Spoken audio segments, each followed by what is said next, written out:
Hi, everyone. Thanks for taking the time today to hear about the new features and functionality we have added to your MapDoc for Sage 500.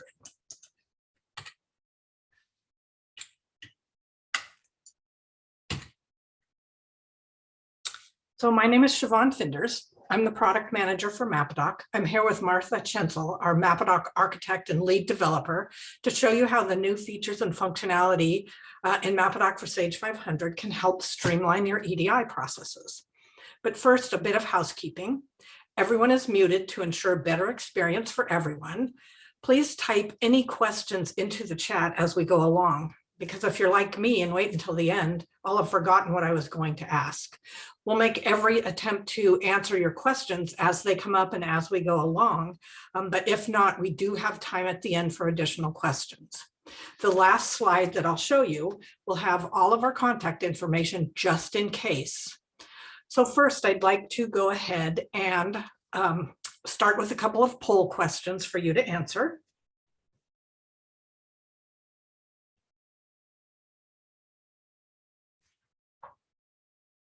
So if you'll take a minute and answer those questions, and as soon as we have a pretty good response, we'll go ahead and shut those down.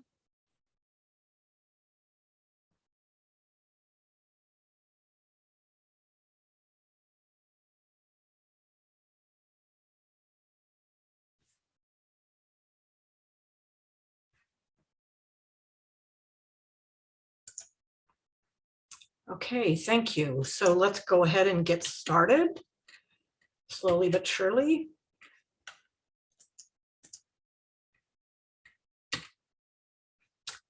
I'd like to introduce Martha Chensel. Here's Martha. Thanks, Siobhan. Can you stop sharing your screen?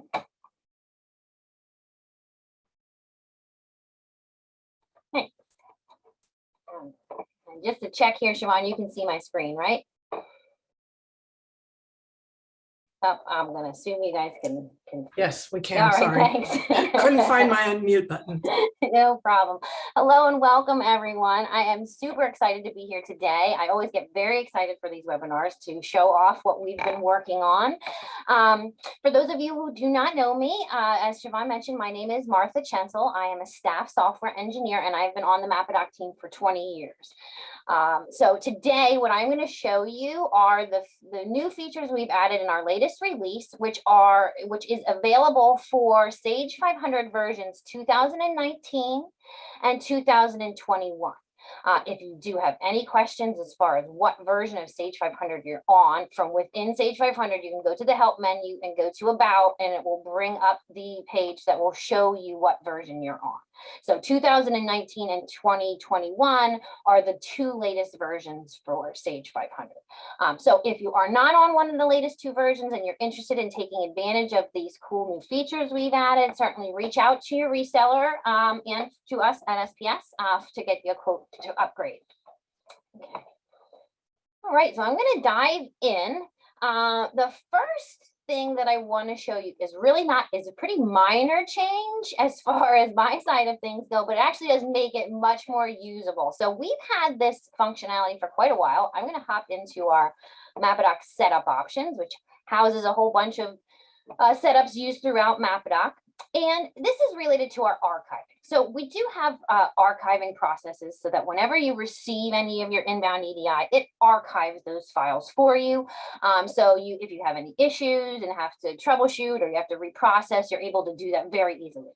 And we've had this option to clear archive files for you automatically, but previously it only allowed you to enter up to 2 digits. So 99 days. And that really what we heard feedback from our consultants, from our users, is that that just wasn't enough time. People wanted to keep more. So we have expanded this now to allow you to enter up to 3 characters. So you can store up to 999 days of history. But the way I have this entered right now, when I would run that receive process, if any archive files were over a year old, it would automatically delete them for me. So it's just nice automatic housekeeping. So I do want to make sure I point that out, because I know some people wanted to use this functionality but weren't, because they wanted to keep more than 99 days. Right.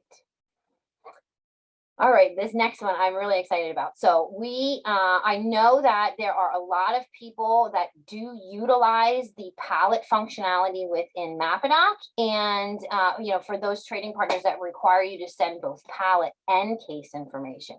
Currently in our product, that is a manual process, and in this new release, we have added the ability to auto pack pallets. Right. And so it works very similarly to the auto packing that we have for items. So I'm going to go into our shipment type maintenance and show you where this would get turned on. I'm going to open this up here. So if you are utilizing the option to automatically pack your cases by a case pack in your item cross-reference, and your ASN is set up for pallets, you will now have the ability to check this box here that says automatically pack your pallets. And so that will kind of follow the same logic that's already used for case pack, meaning we'll go through, it will generate all of the cases for you automatically based on the case quantities you have entered. And then it will go a step further and actually generate those pallets for you and assign the cases based on the quantities you have entered for the pallets. It will not mix item numbers on a pallet, same as the cases. It does not mix item numbers in a case, right? So you would turn it on there and we'll go check it out. To support this, what we've done is within the item cross-reference, you will see a new field for pallet quantity. So we've always had this case pack quantity here, and that is where you would see that you enter the quantity that can go into the case. And now you will see this pallet quantity here that you can enter the quantity that will go on the pallet. This is in terms of your sales unit of measure. So this isn't the number of cases that can go on the pallet. It is the quantity of the line. So 5 in a case and 20 on a pallet. Right.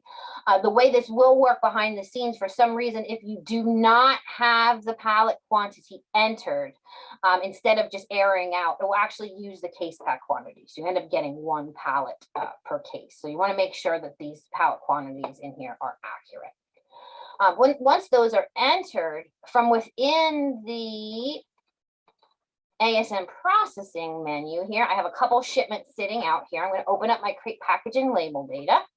And I think I got 3 shipments sitting in here with that shipment type. So I'm just going to select all 3 of them in here. And when I hit proceed, not only is it going to go through and auto generate those cases for me, but it is also going to do the pallets for me, which again is typically a manual step in the current system. We're going to take a look at one of these. You'll see it packed out my cartons for me and my pallets. So if I head over to the pallets tab, instead of having to hit the next number and move those cartons over, they are all sitting in here automatically populated for me. So each pallet now has the number of cases associated to it that I have set up in that cross-reference. Now, if you needed to, for whatever reason, you could edit these. You could move things around if you needed to, but it will pack them automatically for you based on what you have in there. So we hope that this is going to be really useful for you and save you those manual steps, because right now, if your trading partner is requiring both information, you do have to enter that manually. So we hope this will save you a lot of time. And in the and I'll just hop in real quick and then I'll pause and see if there are any questions on it. To help support this, one thing that we did do is on our utilities menu, we have the ability to import item cross-reference information. Okay, so what we did do to this, if you'll take a look at this file layout here, we have added the pallet quantity down to the end. This is backwards compatible. So if you do have existing cross-reference files and you're not going to be utilizing this functionality, you can absolutely still use those files. It will just assign a 0 to the pallet quantity. But if you do want to utilize this, you can just add a 14th column and it will populate that for you. Additionally, what we had to do in these cross-references previously in current releases, this import actually only imports new records. It doesn't update existing. So so we didn't want to change the functionality to just go ahead and update. We added a checkbox. So if you run this now with the default with that box unchecked, it will work as it does now. If there is any existing records, it will just skip over them and it would just insert new. We also did change this process to give you a little bit more information at the end. So not only will it tell you what was imported, but it will tell you if it was new or if it was updated. And so you can see that nothing was updated here because I did not check this box. But if I check the update existing records and I run that import again, you can see now it did import 6 and it's letting me know it updated 6 records. So you can utilize this now to go through and update the information for that pallet quantity as well. Because we did it for the item cross-reference, we did also add the update capability to the ship to cross-reference import as well. Now, there has been no new field added to the ship to cross-reference, so there's no change in layout, but we did add the ability to do update existing. And this works the same way as if you do want to update existing records, you have to check this box before you run the import. Otherwise, it will just skip over them to kind of emulate how it works now. Okay. Siobhan, do we have any questions?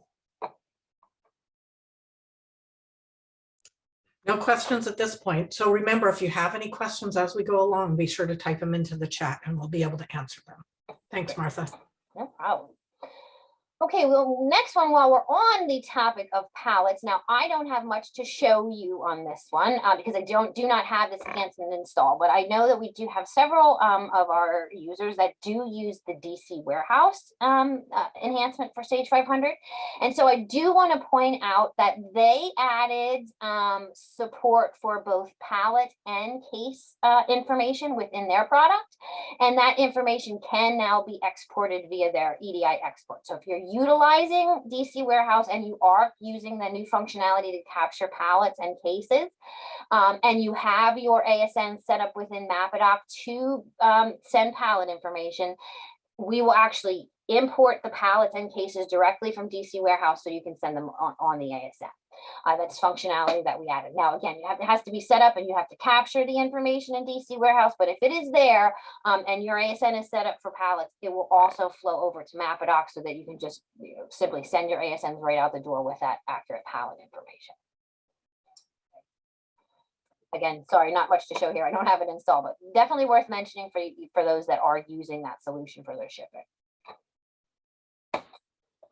Okay, the next one that we've added, and this is kind of one that's been a long time coming, and just to kind of illustrate, we wanted to add some more streamlined processes as far as label printing goes. And so what I'm going to do here first is just kind of open up and show you, what is available today, which is there's 2 options really for printing labels within Mapadoc. You get 1-by-1 or everything, right? So you can come into the ASN shipment entry and you can bring up a shipment and hit your print labels button, and bring up the next one and hit the print labels and so on.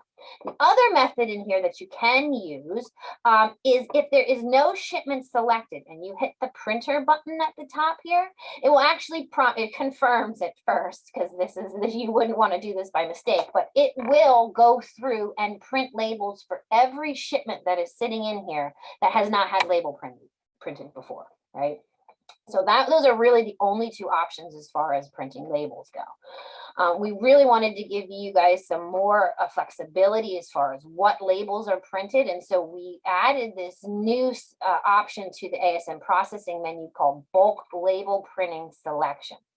So within this screen, you now have the ability to use all this criteria to determine what shipments you want to print labels for. So out of the gate, you can leave everything as is and hit the select button. This grid will be populated with every shipment that's in View Edit ASN Shipments.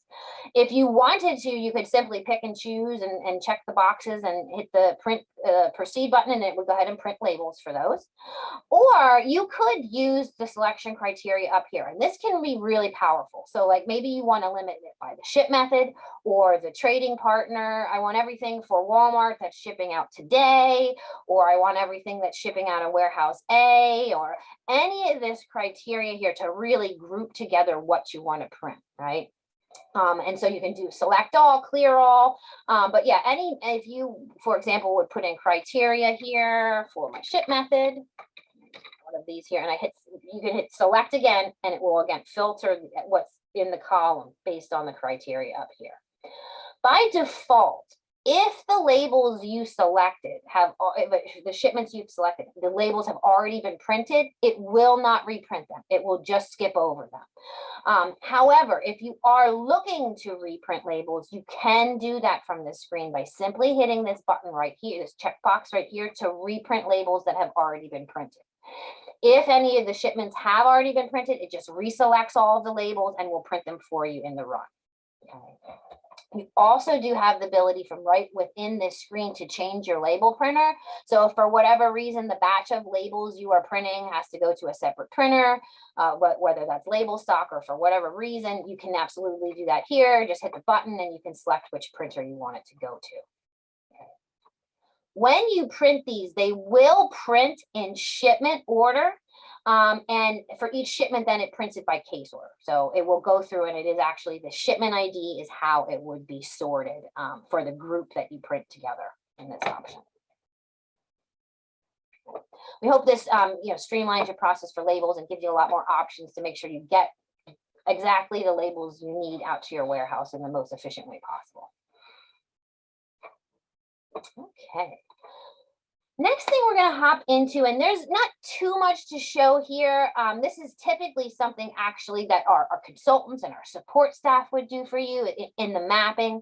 But I'm going to mention it because it really does put a lot more power into the hands of our consultants to do things for you. So you save you guys time, right? So in our mapping, I'm just going to bring up an outbound PO as an example here to show you what we've got.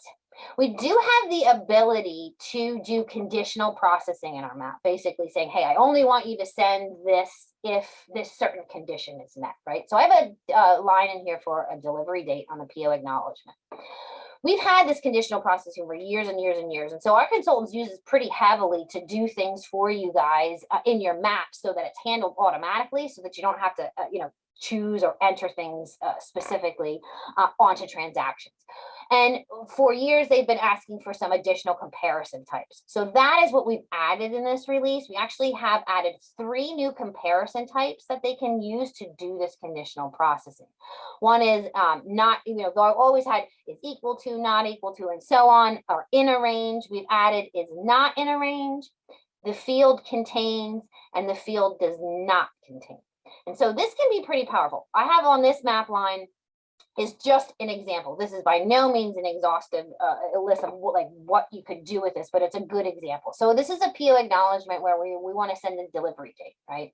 And so I can take the ship date from the sales order, and I can do some processing to say, hey, I want to actually do a date calculation, and I'd like to add 2 days to that ship date, right? But I only want to do that if the ship method on my order contains the phrase today, right? So you might have a UPS today, you might have a FedEx today, you might have a priority mail today, all in your system. And if any of those, any of them contain today, this map line will be processed, and that's what will be sent for your delivery date. And so you could have a different map line to do something else. So it really does give a lot of power behind the scenes for our consultants to do some cool mapping for you guys so that you don't have to enter in delivery dates and things like that. So our consultants were very excited about this. If you can really think of, a lot of times people just say, hey, I need to do this. And the consultants will come and they'll try and do their best in the mapping to make it happen. And this is another tool in their tool belt to help them do that. Okay, this next one, I am super excited about this, okay, because this is really a game changer for Mapadoc as far as how you use the exception reports. We've done this in other products, and it has been very, very well received. We've had a lot of feedback about how much it has really changed how people process and how it's really streamlined their processes as far as bringing their EDI transaction in the system and out of the system. And that is the ability to turn on a new feature we're calling report exceptions only. And so you guys, I'm sure, are very familiar. Every process within Mapadoc, after you do it, there's a report that you get prompted to print, which contains all types of information about what that process just did. What sales orders were created, did it run into any issues, duplicate PO numbers, price mismatches, cross references not found. On the outbound, things like blank fields and so on. But as you guys may be well aware, those exception reports can get very large. And so you end up going through and just sorting through page after page after page, looking for things that you need to be aware of. With this new feature, what it does is it changes how those reports work, and it only presents to you issues. And so if you're processing 5 trading partners and one of them had an issue, you are only going to see that one trading partner on the report, and you're only going to see that one transaction that had issues instead of trying to weed through all these issues. So we're going to see this in action. And so what I'm going to do here is bring up our validate sales order creation option. I've got a couple trading partners here, and we're going to just see this as it is now, right? Just to kind of do a level set on what you guys are used to seeing here. Now, keeping in mind that this is by definitely demo data on my system, right? So I don't have a 100-page report, but I do have a 3-page report. And so, right, you get this here, no problem. It's going through. I have all my POs. You're looking. Oh, I have some issues. I got some price mismatches. I've got some cross references that aren't set up. If I go to my next page, again, I got some transactions that look good. And again, so you guys, I mean, you know better than me as far as how it is to try and go through these reports and isolate what it is you need to take care of, right? So we're going to go turn this new functionality on and see it in action. Now, we wanted to make this flexible for everyone. Our recommendation and what we really typically see once people use it is that you're going to turn it on for everyone, for every document. But you do have the ability per transaction and per trading partner even to turn this functionality on if you want to do it that way. Like maybe there's one trading partner you just want to turn it on for because they almost never have issues, or maybe it's one document. Maybe you definitely want this for sales order creation, but you don't want it for outbound invoices or whatever reason. You do have that flexibility. So this is our inbound PO setup. I'm just going to bring up each of my trading partners. We have a checkbox here for report exceptions only. And I'm just going to simply check that box and save it. Move on to the next one. Check the box, save it. And that's how easy this is to turn on. It's just a checkbox. Now we're going to rerun that. And so I'm going to go through and run this here for my validation. Now, what's being validated, what's happening there is not changing. The only thing that's changing is what information is being reported to me. Okay, and so if I open this up here, you can see now I'm down to one page and I've only got four transactions on here. Just the trading partners that had issues are here and just the transactions. So I know these are the things I need to be alerted to. They're the things that I need to take care of. All right on this one report. Now, if you get a 100-page report in this scenario, then you definitely got a lot of issues going on. This should really drastically reduce the amount of pages you have to go through for it. But you'll notice, I want to also show you, you'll notice that third trading partner is not even on here. And that's because it didn't have any issues. So I want to show you what that will look like when you run this, when there are no issues at all. So if I were to run this validation just for that last trading partner, when I run it, you'll notice that this report change, this prompt change. Instead of it saying, hey, view the exception report for details, it's saying there's no exceptions to report. It's not even going to prompt you to print the report because there's no issues whatsoever. Right? So that's really your goal here when you turn this functionality on, is that you don't even want to report. Right. Now I'll show you what this looks like for the sales order creation portion of it, just in case you have any questions there. I'm actually just going to run it for that one that had no issues so that you can see what this would look like as well. So if you run your creations and you've got no issues, you're going to get no report, right? It's going to go through, it's going to generate your orders, and you'll get the same thing that says no exceptions to report. Now, some of you may be thinking, well, that creation register has my sales order numbers on it, and I need to see my sales order numbers.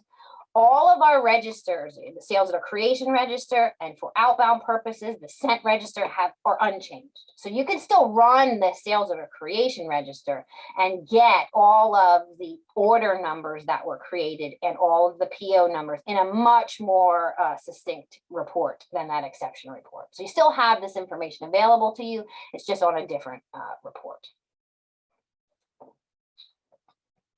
So that is the outbound. I'll go ahead and take a look. It's very similar, so I'm not going to go into it too much, but I'll just kind of just show you an example of on the outbound side here. I have bunch of PO acknowledgements sitting in here that I do already have this functionality turned on. So if I went through and validated, it's going to go through and run that. And I must have some issues because I have a report. So I know I've got something going on. Okay, so it's just this one transaction. So I have a couple cross references not found that I'd have to go and take care of. So this is kind of nice because I can bring this up and I know that now my other trading partner is fine. So I can go ahead and I can select, just to send out my PO acknowledgements for Algar, and I'll take care of the other one later. And you'll see here again, no exceptions to report. But if I do go and look at my sent register, again, I'm going to see all of those PO acknowledgements on my sent register.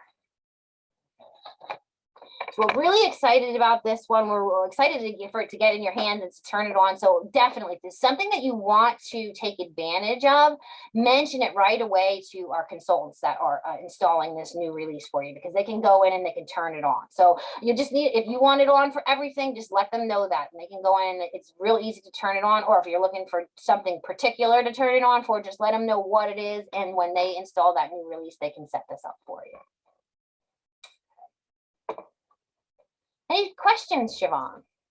No questions so far, because you're explaining it so well. I would have thought I just thought we'd had some questions. I'm sure there'll be some questions at some point. Okay, so I just did a little house cleaning here.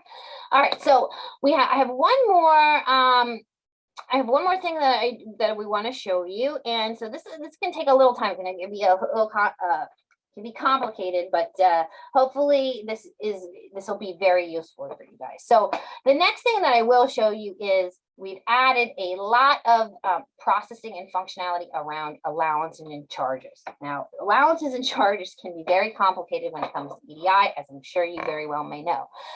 Trading partners send all different types of allowances and charges.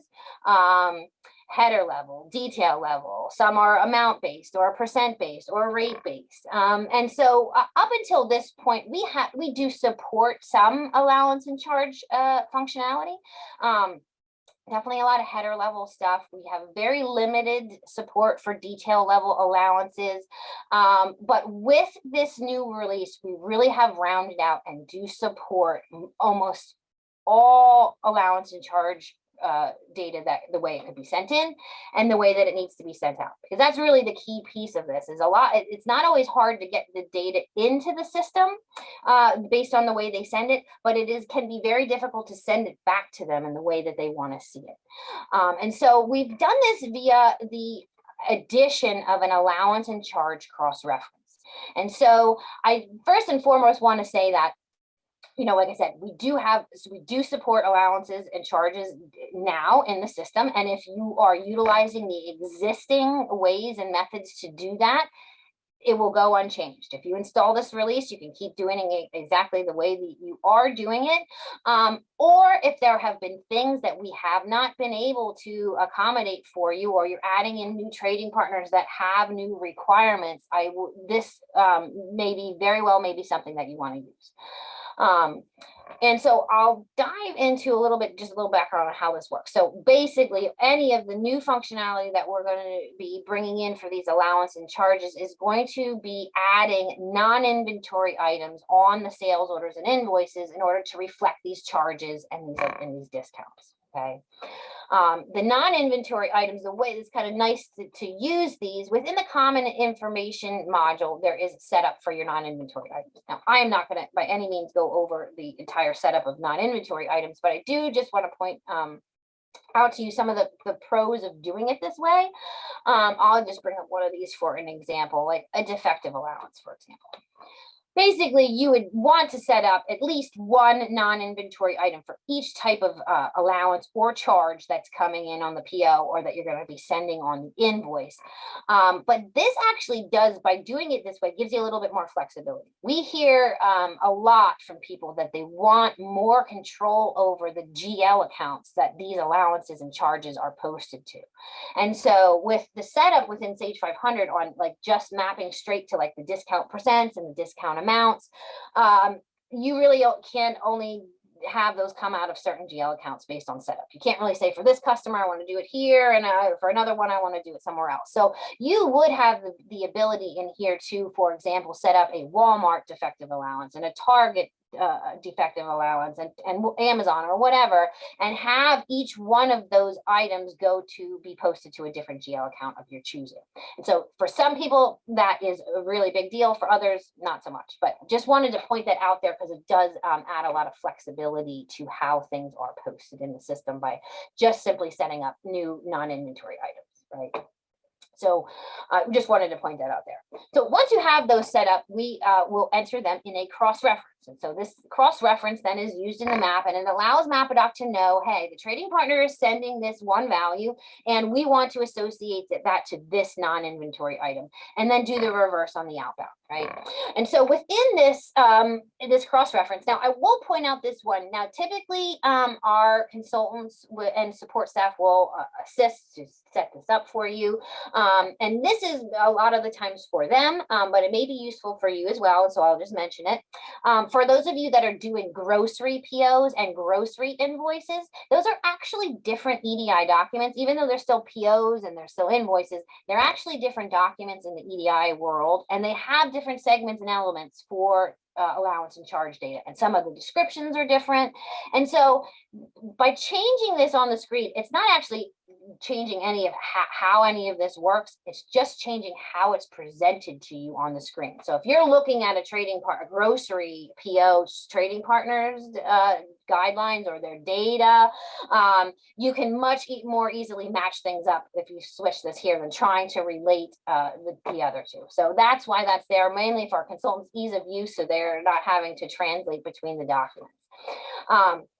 But anyway, so in here is where you'll set up these non-inventory items. So I will bring up one that I have in here just for an example. We'll bring up that defective allowance, right? So I have the ability in here to designate now what type of allowance this is. Does it apply to the header, or does it apply to just a specific line item? Those are handled differently as far as not only how are the totals calculated for the line, but then also where do they exist on the document when I send that invoice back out, right? So that information is something that we need. Is this an allowance? Does it reduce the order total, or is it a charge? Does it increase the order total? And then what is the code they're sending in? Okay, that's really the basics of this. The rest of this is all utilized for the outbound document. And it's one of these things where if the trading partner needs it, fill it in. If they don't, leave it blank. There's a lot of information in the EDI documents for allowance and charges that have no place and no home in Sage 500 for you to enter this information. So we have a screen here that you can do it, and it's a one-time thing. You enter it, and then your allowance data goes out the way it needs to, right? I will show you a detail because we do have a couple different options for detail. When you get header allowance or charges, it's either amount-based or it's percent-based, right? For detail, it can be different. For detail, it can be amount-based, it can be rate-based, or percentage-based. So rate-based is like, so for, it's 25 cents for a given number of units or something like that. We do have the ability to support all of those methods. So by default, it is, if you don't do anything but just enter this here, it will use the amount that they send in the line level allowance or charge. If you want it to calculate it based on the percent that they send, you can check this box here and it will calculate the amount based on the percent.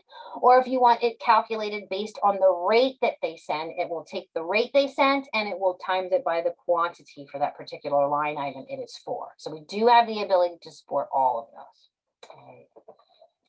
Now I'm going to bring one out. Do not want to save this. I'm going to bring in a couple orders and just kind of show you what the orders will look like, how they will come in.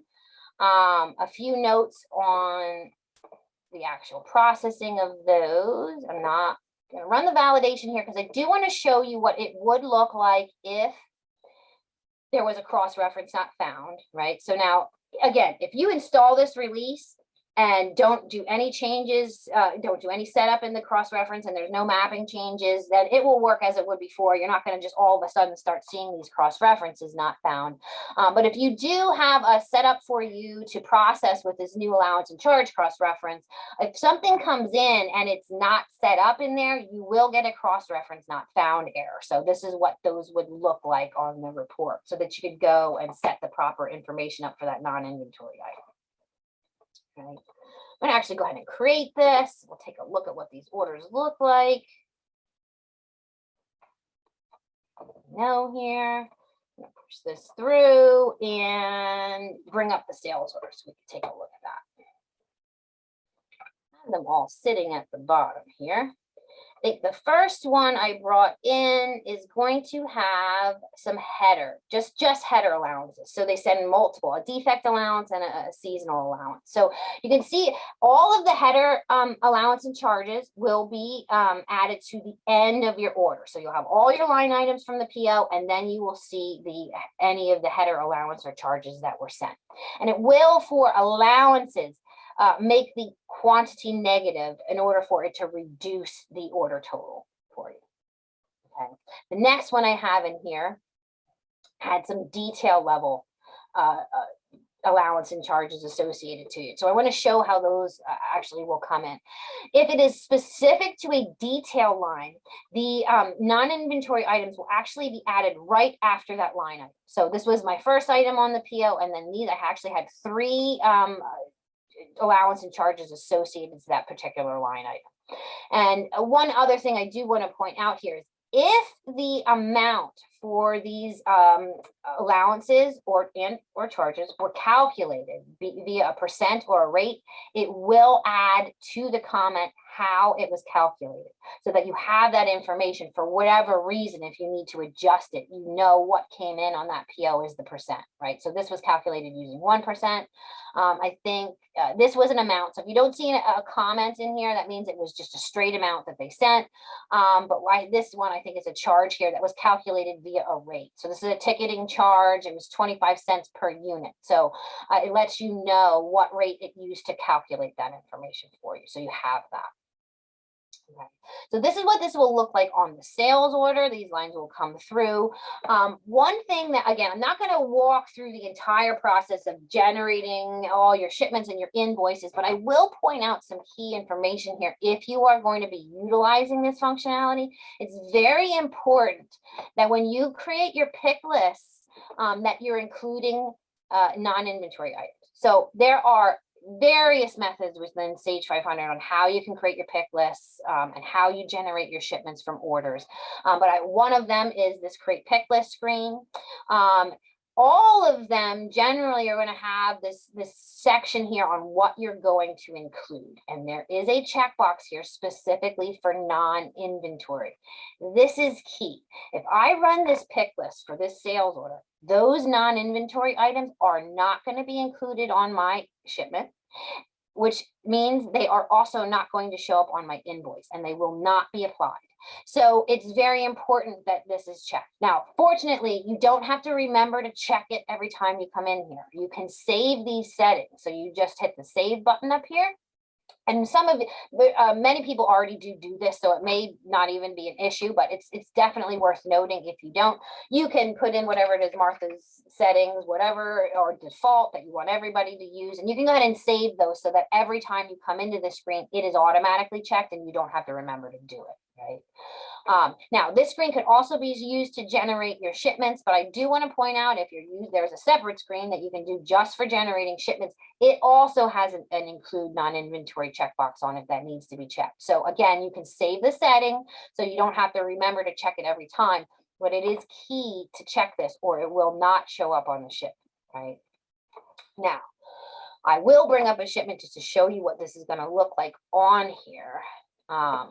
This is a posted shipment, but it'll basically be the same. When these come through on your shipment, they are going to show as lines on your shipment, but they are going to be marked as invoice only.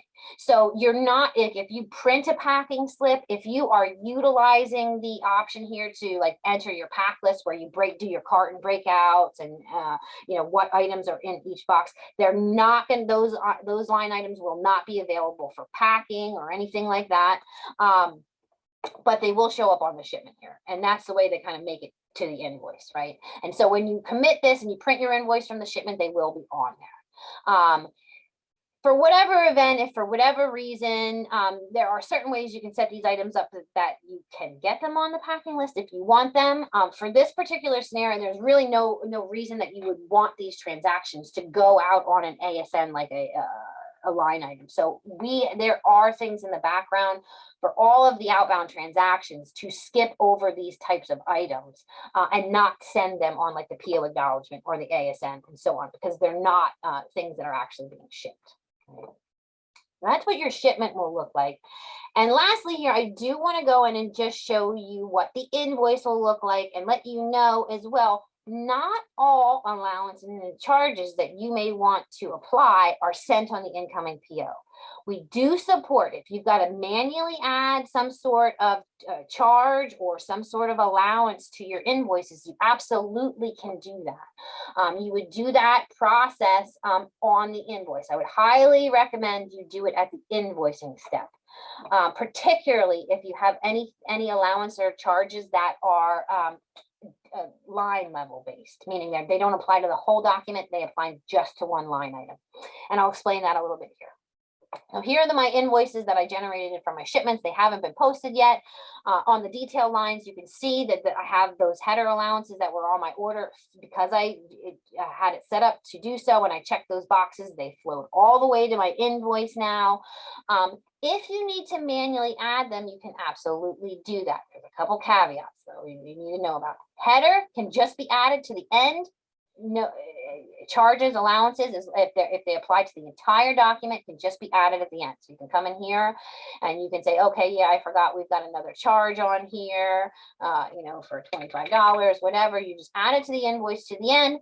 Then as long as you have that charge set up in the cross-reference that you're utilizing for that trading partner, it will go out on the invoice as a valid charge to them based on the information they want to see. Okay. Now, the only caveat with the detail allowances or charges, maybe I had an extra ticketing charge here that I did that wasn't sent on the invoice or something like that I want to add here. I go check out my ticket charge. I can enter my charge for that particular ticket here, and it will automatically add it to the end. The key to the detail is that it has to be moved up to the line item it's applied to, because otherwise, behind the scenes, I would have no idea what charge which item, excuse me, this charge is associated to. So if I want it to be associated to my first line item, I just simply drag it up here to underneath that first, whatever item it applies to, I drag it underneath that and save it. And based on its position on the invoice and the information in the cross-reference, it will know that this is a detailed charge, and based on its position that it is associated to this line item, and will send it out on the appropriate spot on the invoice when it goes out to the trading partner. So that is definitely, you know, a lot to cover on a webinar per se, but if this is something that you want to utilize and you are going to have a scenario where you may have to manually enter some of these charges, this is something that our support and consulting teams have been trained on, and so they can review this process with you to make sure that it's very clear and that you get them entered the way they need to be on the invoice before you send them out. All right, so yeah, again, I know a lot to show here, but I will say that this definitely is something that is one thing that over the years we have lacked in our product for sure is allowance and charge data, and I really feel confident that the changes that we've made, we can now support almost all. I'm always hesitant to say 100% everything because there are always those edge cases, but this really is full support for everything that we see commonly come in requests for allowance and charge data. So I really hope that these changes are valuable for you and everything that we saw today. And so that was it. I'm going to actually pass this back to Siobhan. We'll open it up. I think she's got a poll question for you. And we also want to make sure that if you guys have any questions that we get them answered for you. So I'm going to stop sharing my screen and stop blathering here. You haven't been blathering, Martha. That was awesome. And I can't believe there are no questions. You're right that last SAC processing was very complex. Yes, And remember, yeah, we'll have time for questions after we run this quick poll, and you can always ask your consultant and they can go into detail with you. Absolutely. So Nora, if you want to pop up that next poll, the last poll, perfect.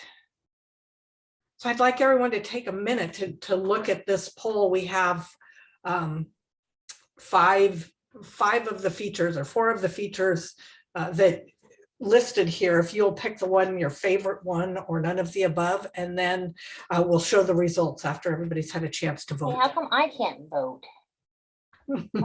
We know what your favorite one is.